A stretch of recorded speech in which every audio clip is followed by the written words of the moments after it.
Olá, meus irmãos, eu sou Fabiana Ramos, trabalhadora do Centro Espírita Boa Nova, em Pojuca. Agradecemos o convite da nossa Casa Co-Irmã, Grupo Espírita Lar Francisco de Assis, na pessoa da nossa irmã Carmita. Que bom que estamos todos juntos. Que ótima escolha de estudo a coleção Fonte Viva. Vinha de Luz é a terceira obra desta coleção, ditada por Emmanuel e psicografada por Francisco Cândido Xavier. Nesta coleção de interpretação de textos evangélicos, nos deparamos com uma passagem de Lucas. Ponde vós essas palavras em vossos ouvidos. Lucas, capítulo 9, versículo 44. Abrindo um parêntese, é interessante lembrar que Lucas foi médico e cita várias vezes isso no Evangelho, principalmente em Atos dos Apóstolos. Escreveu outras passagens bíblicas importantes, como a do filho pródigo e a do bom samaritano. Também acompanhou Paulo de Tarso na divulgação do Evangelho e por muitas vezes foi orientado por Paulo de Tarso a ir sozinho divulgar o Evangelho. É tido como bom escritor e nos sensibiliza com a história de um Jesus que a humanidade já conhecia por Mateus e por Marcos. Lucas é o terceiro evangelista. Um Jesus sempre cuidando dos pobres, das crianças e das mulheres marginalizadas. Aliás, Lucas é conhecido por cuidar bastante das mulheres na época. E Lucas nos apresenta, nos mostra um Jesus que não veio para os sadios, mas veio para os doentes. Quem são os doentes, meus irmãos? Os doentes ainda somos todos nós, doentes do corpo físico e da alma, porque ainda existem males que assolam a humanidade. O egoísmo, a preguiça, a vaidade, o apego. Então, mais do que nunca, é chegada a hora de ouvir a palavra do Jesus e assimilar. Apesar das nossas grandes aquisições, ainda há as agressões à natureza, graves problemas do lixo, poluição dos rios e dos mares e do ar, desmatamento. Ainda há, meus irmãos, aniquilamento de várias espécimes de animais e de vegetais, o que prova que ainda não aprendemos muitas dessas lições que Jesus quer nos mostrar. É aí que está justamente a grande doutrina cristã. Não na assinatura Mateus, Marcos, Lucas, João, mas sobretudo nas lições que irradia, aquelas lições que precisam chegar profundamente em nossos corações. Lições que são atuais a cada época, tão necessárias hoje, tentando atrair nossas consciências. São tantas lições que o Evangelho nos oportuniza, meus irmãos. Dessa forma, nós podemos renovar a nossa mente. Renovar a nossa mente e nos libertar de todas as amarras do passado, de tudo aquilo que dificulta o nosso crescimento, de tudo aquilo que dificulta seguirmos adiante, tudo aquilo que dificulta a nossa evolução. Lições que ajudam a purificar o nosso coração, ajuda a sermos melhores, mais solidários, ajuda a nos relacionar melhor com o outro, com o próximo, que nos ajuda a aprender a sofrer. Sim, aprender a sofrer. Lembrar que sofremos porque o sofrimento é o resultado das nossas escolhas. Lembrar que sofremos porque o sofrimento é necessário como um mecanismo de evolução e tornar esse sofrimento significativo. Na hora que a gente torna esse sofrimento significativo, que a gente conhece porque sofre, a gente muda o nosso padrão vibratório e encara a vida de uma forma diferente. Essas lições que o Evangelho nos oportuniza, nos ajuda também a reajustar nosso caminho, mudar as nossas atitudes, corrigindo os nossos defeitos. Só aprende quem quer, só aprende quem está disposto a seguir adiante. Feliz desse que quer, feliz desse que recebe e escuta as palavras do Cristo. Feliz desse que recebe a palavra, reflete e toma para si como lição. Esse somos nós, esse precisamos ser nós na escalada evolutiva, que entende a importância da palavra para o nosso crescimento espiritual. Essa passagem de Lucas, citada por Emmanuel, também nos lembra a parábola do semeador, pois as palavras são sementes que Jesus semeia no coração da humanidade. Então vamos regar essas sementes, meus irmãos, e Emmanuel também dá essa orientação na obra Pão Nosso, psicografada por Francisco Cândido Xavier, no capítulo 7, onde ele fala sobre as palavras como sementes. Saber começar constitui serviço muito importante. No esforço redentor, é indispensável que não se percam de vista as possibilidades pequeninas. Um gesto, uma palestra, uma hora, uma frase pode representar sementes gloriosas para edificações imortais. Imprescindível, pois, jamais desprezá-la. E nos orienta sobre os lugares próprios e o tempo adequado para que esse trabalho possa ser realizado. Observe, meus irmãos, que nessa passagem de Lucas, Jesus não diz guarde essas palavras. Esse é o ensino que nós precisamos não guardar, aprender. E Emmanuel fala sobre isso, começa falando sobre isso no capítulo 70 do Vinha de Luz, guardemos o ensino. Muitos escutam a palavra do Cristo, mas são poucos os que colocam a lição nos ouvidos. Não se trata apenas de registrar meros vocábulos, meras palavras, mas sim fixar apontamentos que devem palpitar no livro dos corações. Pensamentos, apontamentos, dar significado a tudo aquilo que a gente vivencia, tudo que a gente experiencia tem um significado importante na vida da gente. Então, estudar e aprender para nós mesmos, não para os outros, como nos orientam os irmãos de nossa casa de oração. Fixar pensamentos para que nossas ações possam ser cada vez melhores. Nós, que somos espíritos a caminho do progresso, a caminho da evolução.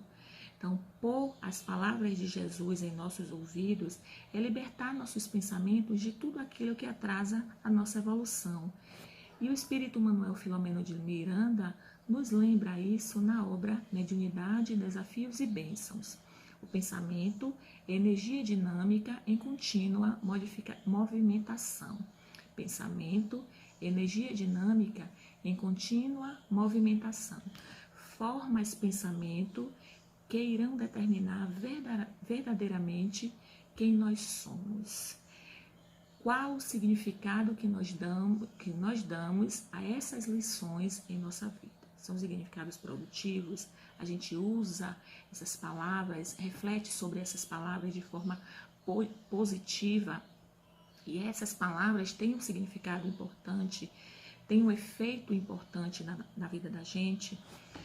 No dia de terça-feira, eu estou fazendo o estudo da obra Luz nas Trevas, também da irmã Joana, psicografada por Divaldo Franco.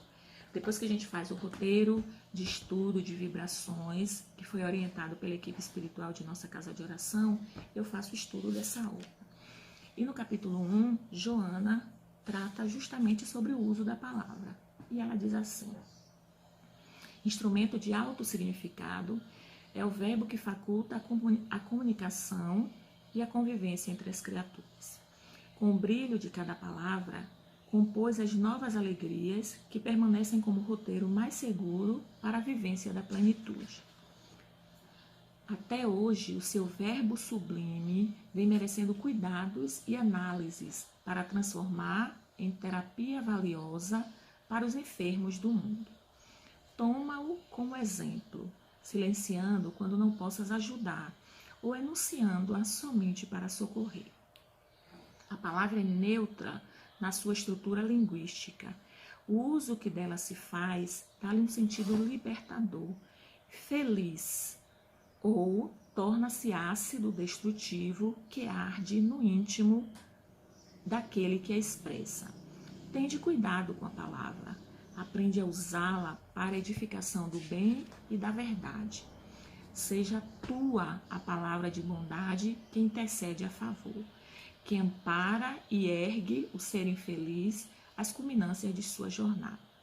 Jesus e suas palavras. Faze tu as palavras dele, faze tuas as palavras dele e torna-te bem-aventurado também. Então, isso que nós precisamos pensar, refletir sobre esses ensinamentos do Cristo e cada vez mais dar sentido em nossa vida prática. Assim, a gente vai aprendendo, entendendo, compreendendo, dilatando a nossa capacidade de agir diante de tanto trabalho que nós temos hoje no mundo. Somos todos nós, meus irmãos, cooperadores do Cristo.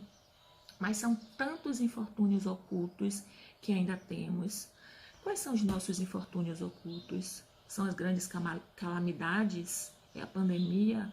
Passamos por tantas pandemias, meus irmãos, vírus, bactérias, mas as piores são as pandemias da guerra, da má vontade, do orgulho, da má disposição, da preguiça. E os espíritos respondem a Allan Kardec na questão 737 do Livro dos Espíritos, em que Allan Kardec pergunta: com que fim fere Deus a humanidade por meio de flagelos destruidores? E os espíritos simplesmente dizem: progresso.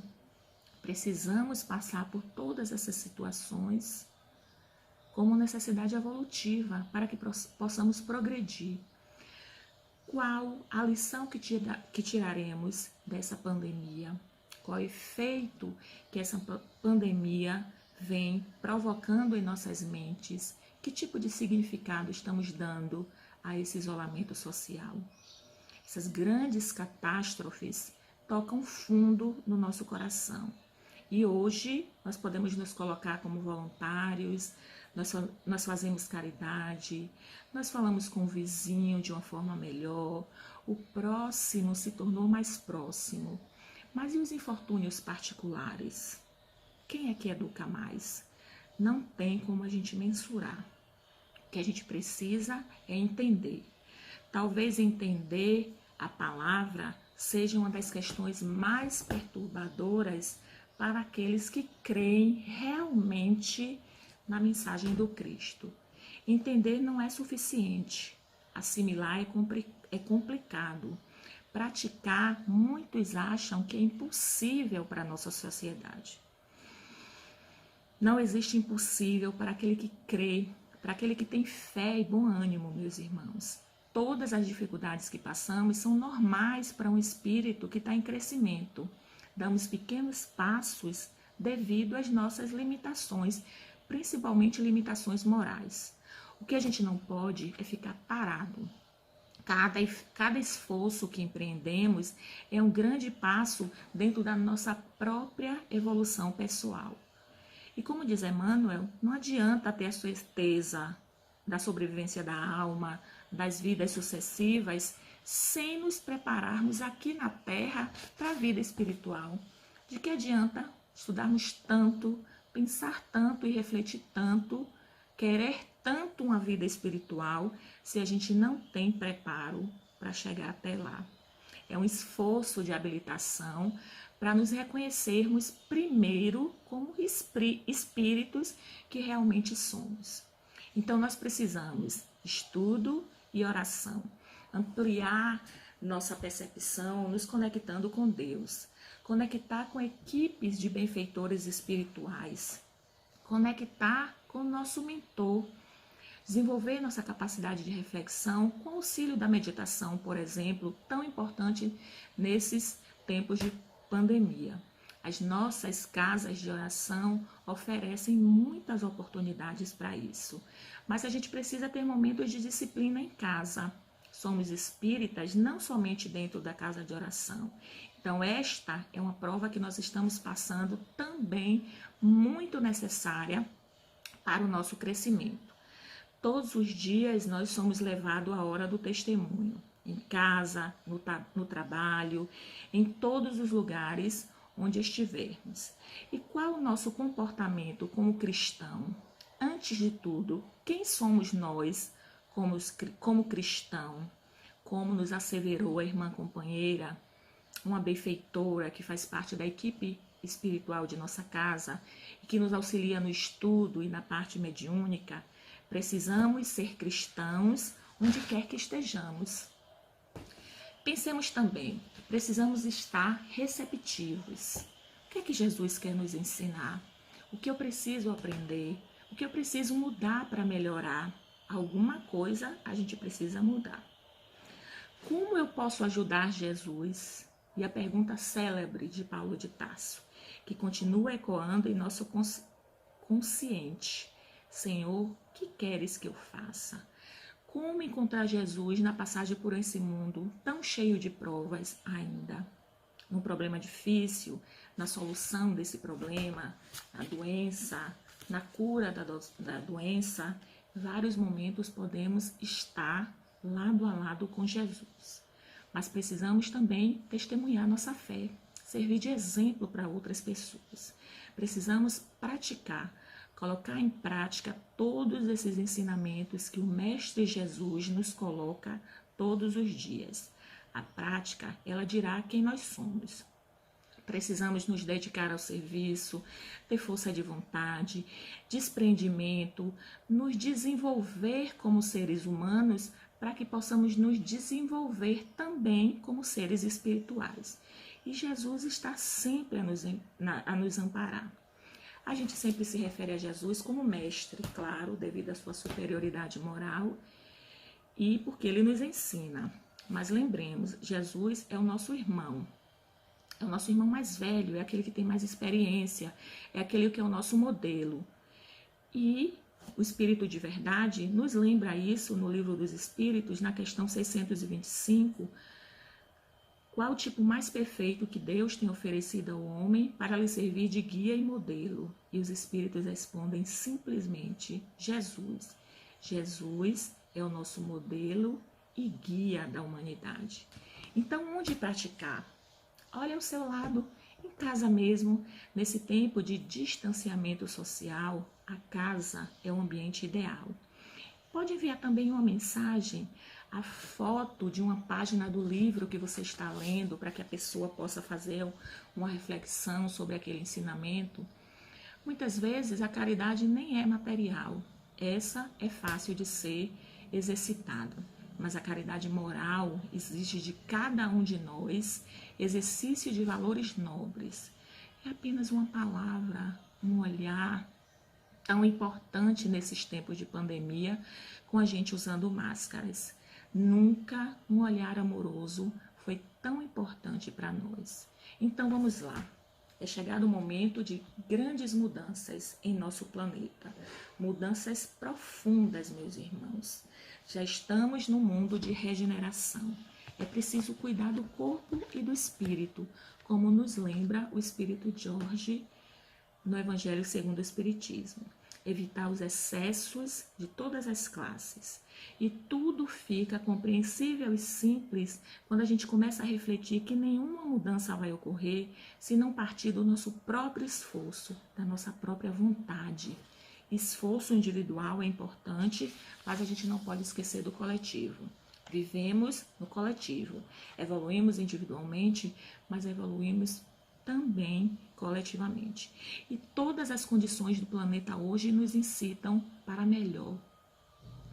Observe a natureza, repare na natureza.